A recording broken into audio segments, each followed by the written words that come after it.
First of all, Chairman Sahab, I want to thank the Leader of Opposition for ceding his time. I'm sure he'll get a long time to speak, and we look forward to hearing that. He shows magnanimity. Yes, very. These days, Pakistan has stood united and magnanimous to each other, which is a great hallmark of a united and strong nation. Thank you, sir. May I just begin? मुझे कहा गया है कि आपने आधा अंग्रेज़ी और आधी उर्दू में बोलना है, तो मैं जल्दी से कोशिश करती हूँ। जल्दी अंग्रेज़ी में बोल दें। सर, मुझे शुक्रिया अदा करने दें हमारे लिए पाकिस्तान पीपल्स पार्टी की तरफ से भी, और मैं समझती हूँ सब की तरफ से ये यौम तशक्कुर मनाया जा रहा है, और हम सब इसमें मुत्तहिद हैं कि जिस जज्बे से पाकिस्तानी कौम ने सामना किया हिंदुस्तान और भारत के मज़मूम मकासद का, और उनकी जो कैंपेन पाकिस्तान में मिला दी है, बल्कि उनको सोचना पड़ेगा उनके साथ क्या हुआ।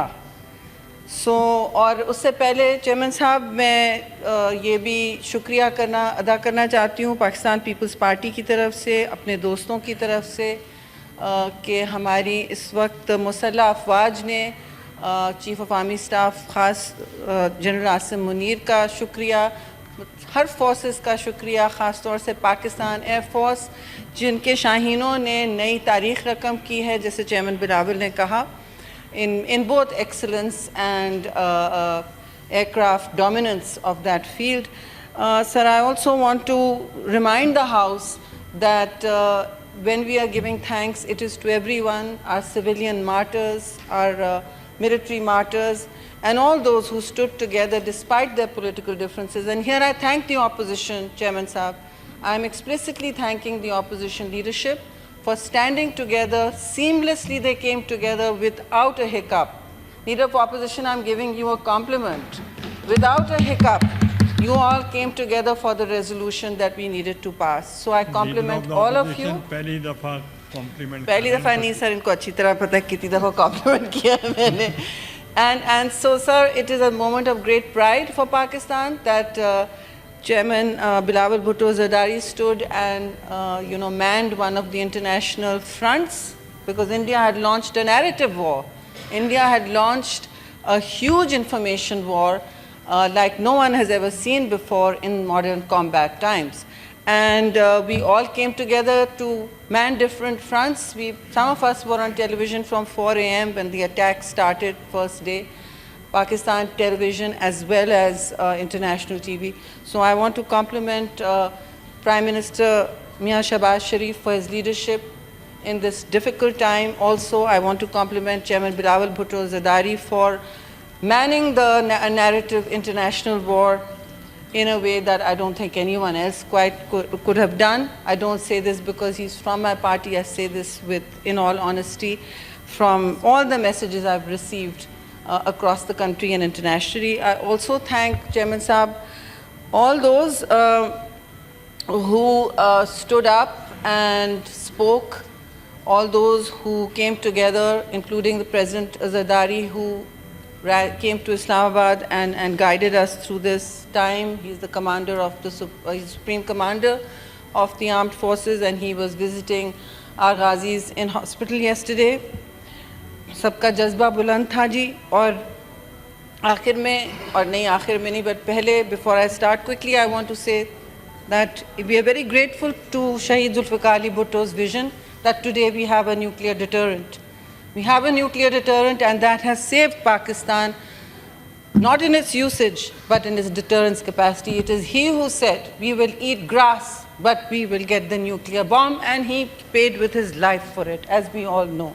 I also want to thank Mohtarma Shaheed Benazir Bhutto for her foresight and her courage in ensuring that the delivery systems for those bombs are with us. They are the missiles that she has made sure the country had. And as you know, in the 87 days that this war in the 87 hours that this war took place, first of all, Chairman Saab, it was thrust on us. It was deliberately thrust on us. Ye jang hum par musallat ki gayi. Pakistan is a rational country, and alhamdulillah, Pakistan emerged as a mature and responsible not just conventional, but mature nuclear power, both in the Balakot Pulwama attack as well as this one, 2025 war. What came down from India is completely unacceptable for 3-4 reasons. I will take not very long. But first of all, Chairman Saab, they have said to us across the board that Pakistan, they pointed their fingers at Pakistan, that you are a terrorist, your country is a terrorist. Before any evidence was found, which is against all norms of international law, they pinned an attack, a heinous attack in Pahalgam, killing 26 innocent tourists on Pakistan without evidence, without any dots linked, and to this day, they have been unable to even provide the names of whom they think, sir, were responsible for this heinous attack. An invented new name was given of a group. I can't even remember it. No one knows that group. And they said, oh, it's one of your old groups. On that pretext, breaking all international laws, covenants of the United Nations and multilateralism, they attacked without warning, without provocation. They attacked innocent civilians in the dead of night, on the night of 6th and 7th. But what did they face, Chairman Saab? Within 1 hour, Pakistan Air Force made history. Within 1 hour, in a battlefield that was very compressed in modern combat history, no one has seen this kind of war before. It was a war where both combatants, the Indian Air Force and Pakistan Air Force, could not see each other physically. They could only see each other on radars. In this compressed battlefield, with less proportion of numbers, as you know, Pakistan Air Force gave them a bloody nose. And they did that within 1 hour. 5 of their jets were down on the ground. Today, we can see the debris of those jets everywhere. India can deny all at once, but even the international community has supported evidence for such a breakdown. We attacked the heart of the Indian Air Force's system. This was their core new technology. As someone said, as our Air Force very gallantly said, Admiral or Vice Admiral Aurangzeb said, this was not about the jets. They are great jets, they're state-of-the-art jets. It was the pilots. Maybe they were not so trained. He was very kind and very generous, and perhaps he's right. But our Air Force excelled itself in a narrow envelope of combat fighting, and they have made combat history. Everybody is studying what went on here, and India does not know what just happened. They are still gathering their intelligence and reconnaissance. And in this, the Chinese, who have been all-weather iron friends, have emerged as another strategic victor. Other than us, of course, they have emerged as a strategic victor because it was their aircraft, untested in the conventional battlefield, and it was their missiles that are now hailed as clear victors in any conventional combat in the world. So there we are, sir. We now have a new red line of strategic conventional deterrence established. Point number 1, India is grappling with. Pakistan has established clear dominance in the tactical field with India's far more expensive force. Well, their budget, their defense budget, sir, is 7 times that of our country's. So this is important to know.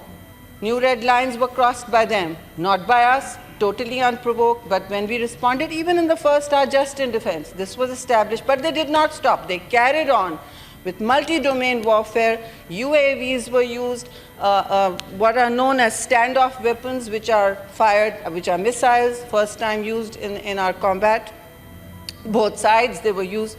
And this hot war was the first war that escalated so rapidly since the Kargil War, which was 1998. So this is the first hot war since then, but it escalated very rapidly. India escalated it. Pakistan waited 3 days, 3 whole days to respond when our air bases were attacked in the dead of night again. 3 air bases, sir. Pakistan then went out for its response. Consolidated, high tactically combined with great lethality, They responded.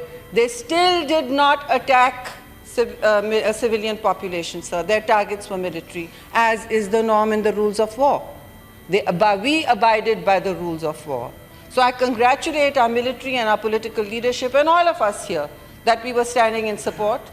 हम सब मुस्तहक हैं, लेकिन सबसे ज़्यादा हमारी फ़ौज, मुसल्लह अफ़वाज मुस्तहक है. उन्होंने भी सियासी और पॉलिटिकल, उन्होंने टैक्टिकल और स्ट्रेटेजिक मैच्योरिटी दिखाई. They did not escalate at any point. So, who has emerged as the irresponsible, conventional and other power? Who was trying to be the region's hegemon? The United States had to intervene, sir, after 3 days. They had to intervene as a third party when they were not really willing to initially. But like always, they had to intervene, and this time India could not hide that it was a party to seeking ceasefire. Let me say on record, Pakistan may also have sought a ceasefire because we never sought a war. We never sought a war. We don't glorify or glamorize war like their Indian media, to the point where the Indian media, sir, and this is part of one of the war domains now, information warfare became part of the war instruments. What did they do? They were telling us that you wake up in the morning and Pakistan's map will have changed. You wake up in the morning, Lahore will be attacked at its seaport. Lahore doesn't have a seaport. It was a comedy of a bad Bollywood film, a trashy Bollywood film. It wasn't even a smart film. So they have lost a great deal of deterrence, and I feel extremely sorry for this embedded media that has sat and done this. Sir, I have a few points to make. I'll try to be as quick as possible. They have weaponized water for the first time. Ji, sir, I'll leave after a bit. They have weaponized water for the first time, which is unacceptable. And their own ally, United States of America, in President Trump's leadership and legacy-making leadership, ended the ceasefire and ended the war with a ceasefire. And they have also established, which India does not like, that Pakistan and India are hyphenated again as military in one parity. They have put that, they don't like that language. Pakistan rehyphenation with India as a military opponent is established by Kashmir. Thank you very much, President Trump. Thank you very much for making it an international talking point again, which New Delhi did not want at all for years and years and years. So he has done that. And he has said, I look forward to Pakistan and India sitting to have dinner together and solving their problems. There is nothing wrong with that. Pakistan and India should have been solving their problems long ago, should not have been shadowing this region with war and conflict. But sir, what has Narendra Modi said? He said that, no, this is not a ceasefire, this is a strategic pause. I'd like to see him thumbing his nose again and again at the United Nations like they have done for 40 years. India has thumbed its nose at the United Nations. It is operating outside all international norms. Let it be said from this whole house, and I'm sure others will say it better than me, that what they've taken Israel's playbook. They should remember very well, we have great sympathies for our brothers and sisters in Palestine, but we are not Palestine. We will hit right back, and we did that with vigor, lethality, and maturity. So thank you very much. Don't for 1 minute think, Mr. Narendra Modi, don't for 1 minute think that we don't have the capacity to strike with our conventional arms right back at you. We don't even have to resort to anything else. So new conventional deterrence has been established, and for that I congratulate all of you. There's a lot more to say, but I think others are going to say it better. Thank you.